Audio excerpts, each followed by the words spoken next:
네, 여러분 안녕하세요. 한 주 동안 잘 지내셨는지 모르겠습니다. 네, 이게 온라인 수업 좋긴 한데 이게 좀 영 어색해. 근데 제가 이제 그 PPT로 하는 수업도 한번 지금 해보고 있거든요. 이제 다른 곳에서 이제 시간 강좌를 하고 있기 때문에. 근데 이게 PPT로 하면은 그거 더 어색하더라고요. 그러니까 녹음을 하는 거잖아요, 일종의. 근데 이렇게라도 좀 이렇게 제가 얼굴 보이는 걸 과시하고 싶어서 절대로 그런 건 아닐 것입니다만, 그 얼굴을 보이고 조금 이렇게 노출을 하고 같이 그거를 하는 게 비록 저는 여러분들과 눈을 마주치지 못하지만 그 아이 컨택의 효과는 확실히 있는 것 같더라고요.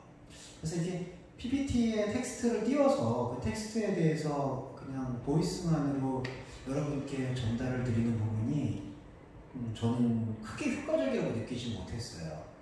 근데 그게 이제 저만 아마 느낀다기보다는 여러분은 어떻게 생각하실지 모르겠어요. 좀 부담스럽게 생각하실 수도 있는데, 저는 이 부분이 오히려 온라인 강의가 되면서도 조금 현장 강의에 부합되는 약간의 기여할 수 있는 그런 좀 약간 타협점? 그렇게 생각을 해서 3주까지 이렇게 조금 부담스러우시더라도 얼굴 보고 이제 자막 여기 나오잖아요. 그냥 아니면 강의 교환 이렇게 쳐다보시고 그런 거 좀 그러시면 그냥 이어폰 꽂고 화면은 최소 화면에 해서 들으셔도 별로 무방할 것 같습니다.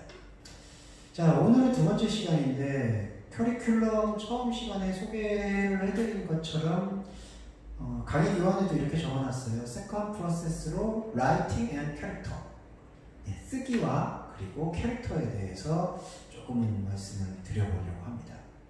첫 번째로 이제 라이팅을 얘기하는 데 있어서는 두 가지에 대한 부분이 나오겠죠. 소설 창작의 의미, 그리고 라이팅에서 소설을 하는 거. 먼저는 소설에 대한 정의에 대해서 조금 나눠볼까 해요. 소설을 어떻게 정의할까요? 영어로는 너블인데, 너블이라는 이야기가 조금 더 스토리텔링에 좀 가깝기는 합니다. 너블이라는 게 이야기하기라는 어떤 그런 압축적인 의미를 좀 띠고 있기는 한데, 한자로 되어 있는 이 소설이라는 것은 그냥 작은 주장, 이렇게 한번 정의를 해볼 수가 있겠죠. 근데 이게 상당히 겸손해 보이는 표현이면서도 폭발력 있는 표현이에요. 이 소설이라는 게 작은 숫자에다가 이제 어떤 주장과 입증을 나타낸다라는 그런 한자어의 조합인데, 작은 주장을 일으킨다라는 이 표현 안에 담겨 있는 의지는 내가 비단 작은 주장만 이야기할 수 없어 라고 바닥에서부터 나타내는 소리를 담고 있다라고 우리는 생각할 수가 있을 것 같아요. 자, 첫 시간에 우리가 이제 구술사에 대한 이야기를 했었죠. 자, 구술사와 히스토리가 역사, 오랄 히스토리와 히스토리의 차이점에 대해서 조금 더 말씀드리고 소설에 대해서 좀 설명을 드릴까요? 자, 히스토리가 뭡니까? 히스토리에 대해서는 우리가 조금 더 생각해 보시면 아시겠지만 이게 남자의 이야기예요. 히스토리. 남자의 이야기죠. 자, 남자의 이야기라고 했을 때 이때는 어떤 물리적인 젠더로서의 남자만 얘기하는 게 아니라 이건 사회 문화적인 맥락을 반영을 합니다. 힘의 이야기라는 뜻이죠. 히스토리. 왜냐하면은 계속해서 이 인간의 역사는 힘을 중시해 왔고 이긴 자의 역사와 이긴 자의 스토리에 집중해 왔습니다. 그러니까 히스토리라고 대표되는 역사라는 게 동양과 서양과 안타깝지만 엇비슷하게 남자의 이야기를 담아왔다고 해요. 그러니까 힘의 이야기, 승자의 이야기. 그러니까 여러분, 중국의 동북공정이라고 하는 역사의 이야기와 한국의 삼국사기로부터 내려와서 고려시대, 조선시대를 겪어왔던 이야기가 어떻게 보면 그거는 팩트를 다루고 있는 내용인데, 팩트를 다루고 있는 내용에 대한 해석이 다르죠. 중국의 동북공정은 중국의 어떤 위대함을 목적서, 그 프로파간다를 바탕으로 전개해 나갈 수 있는 여지가 충분해 보이고, 한국의 역사 안에서도 그런 여러 가지 의미들이, 좀 의도들이 담겨 있을 수 있겠죠. 그리고 또 하나 말씀드리고 싶은 건 국내의 역사에서도 마찬가지예요. 실패한 사람의 역사에 대해서 쉽게 정설로 받아들이려고 하지는 않습니다. 그러니까 우리가 이야기를 봐서도 아시겠지만 정사와 야사로 나눠지잖아요. 이거는 정사야. 그러니까 정말 궁전의 조정에 뭐 그러니까 왕족이 정말로 이제 사대부의 어떤 기록을 통해서 기록물이 되어져서 나왔던 이야기에 많이 포커스를 맞추는 게 정설이잖아요. 그리고 그 정설을 지지하죠. 그런데 나머지는 다 작설 혹은 야사라고 표현을 하죠. 그러니까 이거는 신빙성이 없어 떠도는 이야기야. 그리고 이거는 잡기에 불과해요. 근데 여러분 우리가 한번 잘 생각을 해보면 그 히스토리라는 게 그리고 그 히스토리에 반대되는 정설이 아닌 야사와 잡담이라는 게 과연 작은 이야기일까요? 그렇지만은 않다고 보는 겁니다. 다시 소설로 돌아와서 소설은 작은 주장이에요. 아니면 작은 풀이입니다. 그러면 이 작은 풀이라는 얘기는 작은 이야기라는 건데 여기서 스스로를 작다라고 표현하고 있는 맥락은 히스토리에 대한 풍자와 조롱과 해악이 담겨있다고 우리는 볼 수 있어요. 왜냐하면 자, 스스로를 작은 주장이다라고 얘기할 때 두 가지 의도가 있는 거죠. 하나는 정말 작아서 작다라고 얘기하는 걸 수도 있어요. 그런데 두 번째는 당신들이 그러니까 그 누군가들이 승자들이 이긴 자들이 적어놓은 이야기가 솔직히 나는 공감이 안 된다. 우리가 살고 있는 함께 해왔던 시대의 이야기는 아닌 것 같다라는 조심스럽지만 매우 날카롭고 비평적인 질문을 던지는 게 작은 이야기라고 스스로 주장하는 소설의 바탕된 뉘앙스라고 보셔야 될 것 같아요. 그럼 뭘까요? 자, 이야기하기에 대한 것과 구술사와 그리고 소설하고 연결시켜서 얘기를 해볼까요? 소설은 작은 주장이죠. 그럼 작은 주장에 대한 정의는 이긴 자의 역사라고 하는 그러니까 누가 왕이 태어났고 세종대왕 태어났고 태조 태어났고 그런 이긴 자, 가진 자, 알려진 자, 유명한 자, 기억에 남는 자 그리고 선동하고 싶은 팩트 그런 것들만이 적혀있는 히스토리에서는 담아낼 수 없었던 하지만 수많은 시간 동안 수많은 사람들이 수없이 많이 겪을 수 있었던 하지만 그렇게 수없이 많은 다양함에도 불구하고 하나의 연대를 형성할 수 있는 보편적 공통분모로서의 이야기들을 담아내고자 한다는 의지의 표현이 바로 소설이라는 것이죠. 그러면은 소설은 정량적인 의미로 결코 작지가 않죠. 자, 볼까요? 소설은 인간의 세계를 담아내는 가장 크고도 작은 그릇이라는 뜻이에요. 자, 크고도 작다라는 것 안에서 우리는 소설의 매력을 찾을 수 있습니다. 소설이라는 게 아까 방금 말씀드린 것처럼 솔직히 소설은 스스로 자금을 인정해요. 스스로 자금을 인정하는 태도 중에 하나가 그냥 이렇게 약간 허풍을 치듯이 혹은 익살을 떨듯이 야 이건 그냥 넉살이야. 야 이건 그냥 구라야. 그냥 이야기야. 그냥 넘어가. 이렇게 이야기할 수가 있어요. 자 여러분 이런 게 이제 중요한 건데 사람이 그렇게 말을 하고 눈치고 넘어간다라고 표현을 하죠. 눈치고 넘어간다라고 한다면은 거기에 대해서 신빙성을 잃는 경우도 있어요. 야 쟤는 왜 이렇게 맨날 거짓말만 해? 구라만 해? 쟤는 이야기꾼이야. 그냥 부정적인 의미에서. 그런데 스스로를 작게 그렇게 평화했을 때 우리가 살고 있는 시대의 무의식은 그냥 헤이 이거 그냥 거짓말이야. 그냥 이야기야.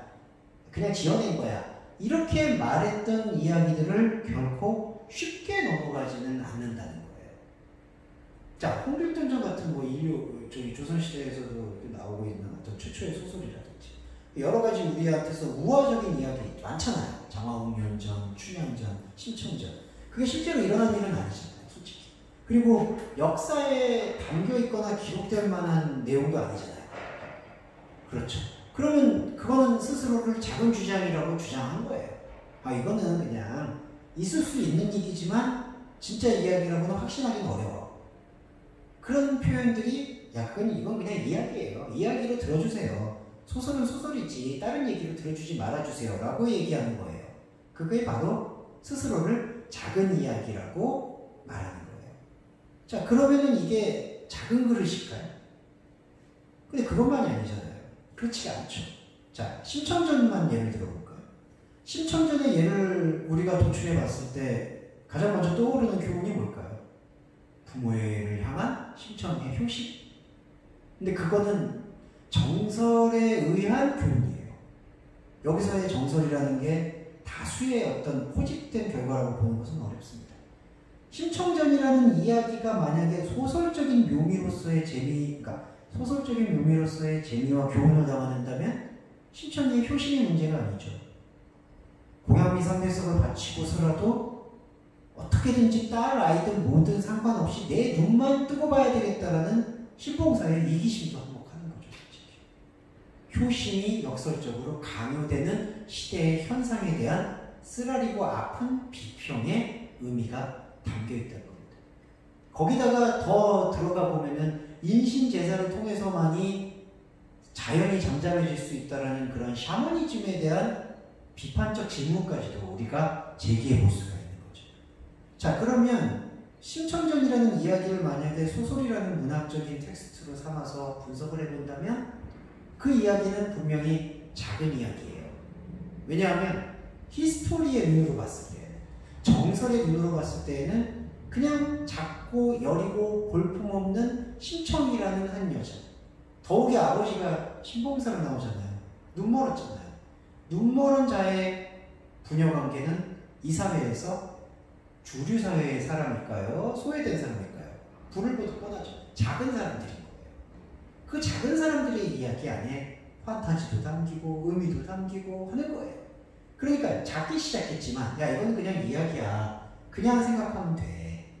그렇게 작게 시작한 이야기인데 그 작게 시작한 이야기를 통해서 당시 시대의 모순과 부조리가 드러나고 그리고 우리가 전통적으로 알고 있었던 인간의 생각이 이렇게 획일적일 수 없는 거구나. 그러니까 물론 결론적으로는 심청이의 이야기가 부모에 대한 지극한 효심이 모든 좋은 결론을 냈다라는 것도 분명히 교훈으로 들어와요. 하지만 여러분 그 원인과 과정과 결과라는 이야기를 복귀해 보세요.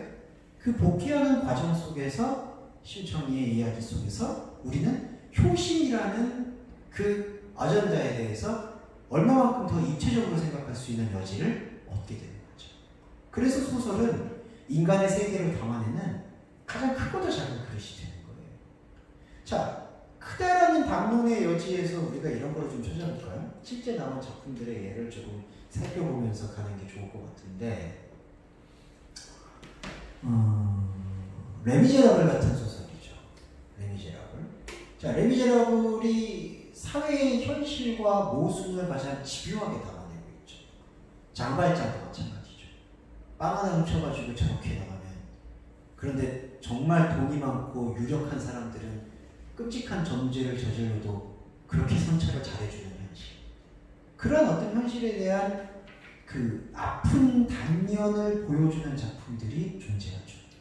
그리고 국내 소설로 예를 들어보면 태백산맥 같은 소설, 장기상 같은 소설, 그리고 박경리 작가님의 토지와 같은 소설을 보면은 아예 한국의 근현대사가 그대로 농축되어 있죠. 그리고 여러분 뮤지컬로는 요즘 다시 리메이크되고 있는데 여명의 묵도자 같은 경우는 아예 일제시대에서부터 현대사회까지의 모순, 그리고 이거는 소설은 아니지만 가장 빼어난 정교적이고 유기적인 대본을 자랑하는 모래시계라는 그 드라마가 있었습니다. 지금 그 모래시계도 아마 뮤지컬로 또 재개봉하고 있는 걸로 알고 있는데 그 모래시계라는 그 얘기도 깡패와 검사 그리고 그 사이의 한 여성, 그 어떤 시대의 현대사의 비극을 다루고 있는 큰 이야기잖아요. 자, 그 큰 이야기예요, 여러분. 왜냐하면 현대사의 줄기가 다 담겨 있어요. 그런데 여러분 소설의 힘은 뭔가요? 그 작은 주장의 힘은 뭔가요? 태백산맥의 주인공들 보세요. 거의 저는 그 태백산맥의 주인공은 한 사람 체제가 아니라 집단 캐릭터 체제라고 보는데 그 수많은 주인공들이 제가 첫 시간에 말씀드렸던 하위 주체 서발턴에 가까워요. 그러니까 이름도 빛도 없이 사실은 지어져 나갔던 사람들이 태백산맥이라는 한국의 비극적이고 모순적인 역사의 단면을 담당하면서도 처절하게 담아내고 있는 거예요. 레미제라블도 마찬가지고 장발장도 마찬가지죠. 여러분 장발장이라는 그 작품 작품의 주인공을 한번 현실에서 떠올려서 생각해 보세요. 빵 하나 훔친 좀도둑입니다. 그 좀도둑을 우리는 사회면에서 그냥 편의점을 털었던 도둑 정도로 기억하겠죠. 그러면 그건 서발턴이에요. 이 사회가, 주류의 사회가, 정설의 사회가 아무도 기억해주지 않을 법한 인물이죠. 그런데 소설은 그 인물들을 데리고 오는 거죠. 토지도 마찬가지 아니겠습니까? 서희라는 한 여성을 사실은 지금은 많은 이제 성차별을 극복을 하고 그 다음에 성인지 감수성을 올리고 있는 그런 걸 의식할 수 있는 세대고 아직도 갈 길은 멀지만 그런 시대라고 하지만 토지가 쓰여졌을 때의 당시의 시대에서 여성이 과연 히스토리라는 역사의 주인공으로 들어오는 경우가 뭐가 있었습니까? 거의 없었죠. 그런데 소설은 그걸 가능하게 만드는 거예요. 어떤 연약하다는 표현은 적절하지 않을 수도 있지만 어떤 사회와 거대한 어떤 자연과 사회적 흐름 앞에서 무력할 수밖에 없는 한 여성이 진짜 땅을 매개로 끊임없이 이 삶을 긍정하고 개척하고 극복해 나가려는 절대적인 의지가 담겨있는 작품. 그게 바로 소설이 인간의 세계를 가장 담아내는 가장 크고도 작은 그릇의 역할이라고 생각할 수 있다. 자, 이렇게 한번 떠올려 볼 수가 있을 것 같고요. 자, 두 번째 챕터 볼까요? 소설은 존재의 마지막 집이다라는 정의가 있어요. 존재의 마지막 집이라는 그 의미는 어디에서 우리가 유추해 볼 수 있냐면은 이 소설은 이야기, 곧 스토리텔링과 그리고 이미지네이션, 상상력의 총합적 결과물이에요. 자, 여기서 소설이 조금 더 강력한 힘을 갖는 게 이 지점에 있습니다. 소설은 수많은 있을 법한 오랄 히스토리, 구술사가 중첩되어 있잖아요. 이게 첫 시간에 말씀드렸던 거죠. 그 중첩되어 있는 구술사 속에서 인물을 잡아내고 그 인물이 겪어낸직한 내러티브를 꾸려가는 작업이 소설의 작업이에요. 그런데 그렇게 있을 법한 이야기를 꾸려낸 다음에 거기에 덧입혀지는 게 창작자의 상상력입니다. 창작자의 상상력이 거기서부터 이 있을 법한 인물을 뿌리를 두고 전개에 나갈 때 폭발적인 증폭력을 갖게 되는 게 소설이 갖고 있는 힘이에요. 자, 소설은 캐릭터를 중심으로 시작을 한다고 말씀을 드렸듯이 어떤 사건이 벌어졌을 때 그 사건의 소용돌이 속에서 그 사건을 해결하거나 풀이하거나 혹은 분석하거나 만약에 이제 그 사건의 어떤 관찰자가 된다면요. 어찌되었든 사건을 둘러싸고 그 소용돌이 속에서 헤쳐나가야 될 인물이 존재합니다. 그게 캐릭터인데 그런데 그 인물이 어떤 양상과 어떤 파고 혹은 어떤 전개를 이끌어 날 것인가에 대한 것은 창작자인 라이터와 그 이야기 속에 들어가 버리는 있을 법한 캐릭터 간에 그거를 저 학문적 용어로 더 써볼게요. 길한 작용을 인해서 시너지가 일어납니다. 그래서 이거를 존재의 마지막 집이라고 표현하는 게 라이터인 글을 쓰는 여러분조차도 캐릭터가 나중에는 장악이 안 되는 경우가 있어요. 그리고 솔직히 대부분의 이야기 안에서는 뻔한 이야기든 특별한 이야기든 막 나오고 창작자의 손을 떠나는 캐릭터가 나타납니다. 창작자는 이 구술사를 통해서 있을 법한 등장인물들을 끄집어 올려요. 그래서 나의 주변에서의 관심사라든지 의미를 갖고 있는 사람들 그런 거를 통해서 어떤 인물을 길어 올립니다. 그리고 그 인물이 내가 역시 구성해 왔었고 경험해 왔었고 실감해 왔었던 인간의 삶을 통해서 나타날 수 있는 여러 가지 이야기들의 소용돌이 속으로 그 인물을 밀어넣어요. 자, 이게 지금 창작자의 역할이죠. 소설을 쓰고 있는. 그런데 소설을 쓰고자 하는 창작자가 그 캐릭터를 밀어넣을 때 상상력의 개입이 돼요. 그러면 그 상상력의 주체가 누구일까요? 라이터인 창작자예요. 창작자가 그 상상력을 밀어넣었을 때 캐릭터는 그렇죠. 있을 법한 그 상황 속에서 추출된 캐릭터는 창작자의 상상력으로 인해서 그 소설이라는 작은 세계 안에서 자신만의 고유한 생명력을 갖게 돼요. 그러면 여러분, 생명이라는 것은 하나의 객체가 아니라 주체입니다. 창작자의 손을 거기서 떠난다는 얘기가 여기서 나오는 거예요. 근데 그게 왜 존재의 마지막 집이라고 표현했느냐? 이 창작자의 손을 떠나게 되고 새로운 생명력을 부여받게 되는 캐릭터가 이 작가가 장악하고 수 있었던 있을 법한 이야기 너머를 계속해서 문을 두드린다는 거예요. 그래서 소설은 제가 앞에 챕터에서 가장 크고도 작은 그릇이라고 얘기를 했지만 뻔한 이야기를 할 수 있는 그런 이야기 구조를 갖고 있지 않아요. 소설만의 묘미는 그 뻔할 수밖에 없는 있을 법한 수많은 이야기의 생산 과정들 속에서 캐릭터에게 작가가 상상력이라는 생명력을 부여해서 완전히 새로운 차원으로 나아가려는 곳으로 이른바 차원 이동을 하려고 끊임없이 노크를 한다는 겁니다. 그런 의미에서 존재가 생각할 수 있는, 이때 존재는 이제 창작자가 될 수도 있고 창작자가 관계 맺고 있는 세상이 될 수도 있겠죠. 창작자가 관계 맺고 있는 이 세상에 그 다음 세계의 상상력을 자극할 법한 마지막 집의 문을 두드리고 있는 장르다. 소설이 갖고 있는 묘미가 바로 거기에서 찾아볼 수가 있는 거죠. 그리고 또 하나 소설은 어떤 게 뭐가 될까요? 이거는 좀 실무적인 단계에서의 얘기인데, 현대사회에서 그리고 21세기가 들어오면서부터 이제 그 종이 매체의 역할이 줄어들고 뭐 다중 매체의 역할이 많이 올라오고 있는 추세인 것은 분명합니다. 뭐 영화 장르에서도 이제 넷플릭스나 왓챠플레이로 대표되는 OTT 시장이 계속해서 문을 열고 있는 상황이기 때문에 그 전통적인 트레디셔널한 어떤 패러다임들이 다 변하고 있는 상황이죠.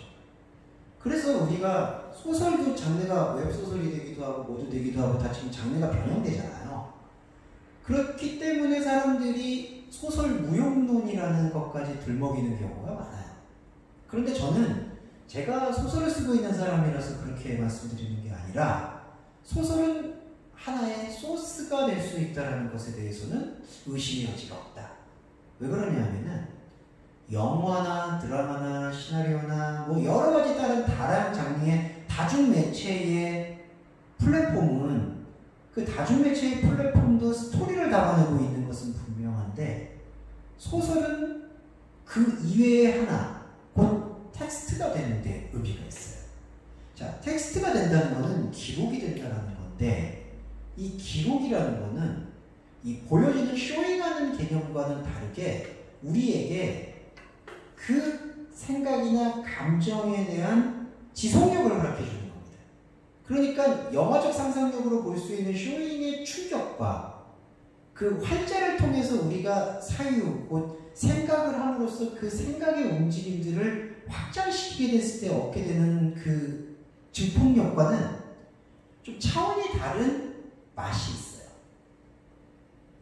그래서 여러분, 소설을 옹호하고자 하는 말이 아니라 소설 쓰기의 매력에 대해서는 우리가 여러분 뭐 드라마 대본을 쓰는데 다른 직업을 갖게 된다 하더라도 어떤 하나의 원형, 좋은 씨앗처럼 보관해 둘 수 있을 법한 장르임은 틀림이 없다.